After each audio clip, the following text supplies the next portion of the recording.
नेताजी की स्मृति में जो मूर्ति का अनावरण हुआ है, मैं तहे दिल से विद्यालय के प्रधानाचार्य जी को और पूरी ही कमेटी को तहे दिल से धन्यवाद और बधाई देता हूं कि आपने विधानसभा के अंदर जो पहली मूर्ति का अनावरण करके आने वाले समय में एक उदाहरण तय किया है। उसके लिए मैं विद्यालय के समस्त कर्मचारी और अध्यापक और प्रधानाचार्य जी को बधाई देता हूं। आज खुशी इस बात की भी है कि आज हम उस जिले में बैठे हैं, उस इटावा में बैठे हैं, और सिर्फ इटावा ही क्यों, एक व्यक्ति जिन्होंने इतना काम किया हो कि एक जिले नहीं बल्कि आसपास के 2-3 जिले, हम इटावा ही क्यों कहें, इटावा के साथ साथ मैनपुरी, फिरोजाबाद, कन्नौज, फरक्काबाद, ये सब वो जिले हैं जहां पे नेताजी ने मेहनत कर काम कर पार्टी को खड़ा किया। और आज इन जिलों को अगर जाना जाता है समाजवादी पार्टी के नाम से, तो वो सदैव नेताजी की वजह से जाना जाता है। नेताजी ने जब अपना संघर्ष शुरू किया, पार्टी की शुरुआत की, तो अपना अहम मुद्दा किसानों के मुद्दों को बनाया, किसानी से जुड़े भी रहे, किसानी की भी थी, और आने वाले समय में समय पे जब सरकार में रहे या विपक्ष में रहे तो किसानों के मुद्दों को भी उठाया। अभी हम लोगों ने बच्चों द्वारा जो कार्यक्रम किया गया उसमें ये भी देखा कि किसानों को जब अंग्रेज हम लोगों पर राज करते थे तो किस तरीके की विडंबना और दिक्कतों का सामना करना पड़ता था। दुख की बात तो ये है कि वही समय जो अंग्रेजों के समय हम लोगों को यहाँ दिखाया गया, आज भी किसानों को सरकार से उसी तरीके से जैसे अंग्रेजों से लड़ती थी, आज मौजूदा सरकार भारतीय जनता पार्टी से लड़ना पड़ रहा है। हमें आपको देखना होगा कि कितना किसान दिल्ली को घेर के बैठा है कि आने वाले समय में सरकार उनकी समस्याओं को सुनेगी, लेकिन हमें भरोसा है कि ये किसान अपनी जगह से नहीं हटेगा। और किसान वो है जो इस देश की पहचान है। आज भी देश के अंदर 7% से ज्यादा किसान बसता है। ये किसान ही है जो इस देश को आगे हम बच्चों को अन्न खिलाने का काम करता है। और आज अगर हम किसान की सरकार बात नहीं सुनती है तो हम सबको एकजुट होकर किसान का सहयोग करना चाहिए।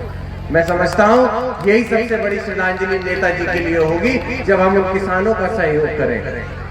साथ ही में यहाँ उपस्थित मैं सभी लोगों से अनुरोध यही करूंगा कि अभी 2024 का चुनाव होगा और ये चुनाव करो या मरो की स्थिति में, जहां आपने देखा समाजवादी पार्टी इंडिया गठबंधन का हिस्सा बनती है और प्रदेश नहीं देश को जो व्यक्ति इंडिया गठबंधन के साथ है उनको एक आस के रूप में उत्तर प्रदेश की तरफ देख रहे हैं। तो आपकी हमारी जिम्मेदारी है। पार्टी ने आदरणीय शिवपाल सिंह जी को बधाइयों की जिम्मेदारी दी है। हमसे लगातार लोग मिल रहे हैं, शुभचिंतक हैं नेताजी के, तो वो बार बार कहते हैं कि साहब बदायूं में कब जाना है, कैसे काम करना है। हमें सम्मान करता हूं आपकी इन बातों का, आपकी, लेकिन मैं ये कहना चाहता हूं कि चुनाव हमारा मैनपुरी में भी होगा। जो साख हमारी बदायूं में लगी है वही साख हमारी मैनपुरी में भी होगी। इस बात को आप हम लोगों को समझना है कि कहीं हम बदायूं के चक्कर में अपने मैनपुरी को ना छोड़ दें, ये सोच के कि मैनपुरी और जसवंत नगर तो हमें जीतना ही जीतना है। चुनाव जो नेताजी के समय पे उपचुनाव हुआ था, नेताजी के जाने के बाद, तब परिस्थिति दूसरी थी, वो चुनाव था। ये आम चुनाव होगा, इसमें जो वोटर की धारणा है वो बदल चुकी होगी। हमें सबको एकजुट लेके चलना है। नेताजी का जो व्यक्तित्व रहा है, जो काम रहा है, इससे कोई अछूता नहीं रहा है, ये हम आप सब भली बातें जानते हैं। लेकिन भारतीय जनता पार्टी जिस तरीके से जनता को भ्रमित करती है, मेरा आप सबसे ये आग्रह होगा कि अगर हम लोग आने वाले समय में बदायूं के चुनाव की बात करें, उससे पहले हम अपने घर को, अपने जसवंत नगर को, अपने मैनपुरी को मजबूत कर ले, इतना कि इस मैनपुरी से ही संदेश चला जाए कि आने वाला समाजवादियों का होना चाहिए।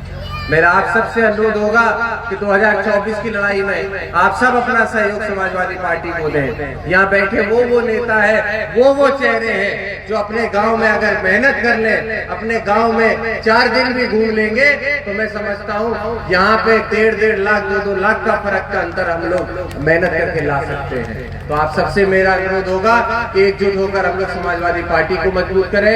कहने को कई सारी बातें हैं, कई सारी बातें मन में है जिनको मैं आपके बीच रखूंगा, लेकिन मैं जानता हूं मैं आगे भी बहुत मौके मिलेंगे। आज हमारे मुख्य अतिथि जी को लखनऊ जाना है, तो मैं अपनी वाणी को यही विराम देता हूं और आप सबसे यही अनुरोध करता हूं कि अपनी निष्ठा, अपना प्रयास, अपनी आस्था जो आपने समाजवादी पार्टी में हमेशा बनाई रखी है, इसी आस्था को अपनी बनाए रखें और आने वाले समय में भारी मतों से आदरणीय डिंपल यादव जी को 2024 के चुनाव में हम लोग भारी वजह से विजय बनाकर मैनपुरी से जिताने का काम करें।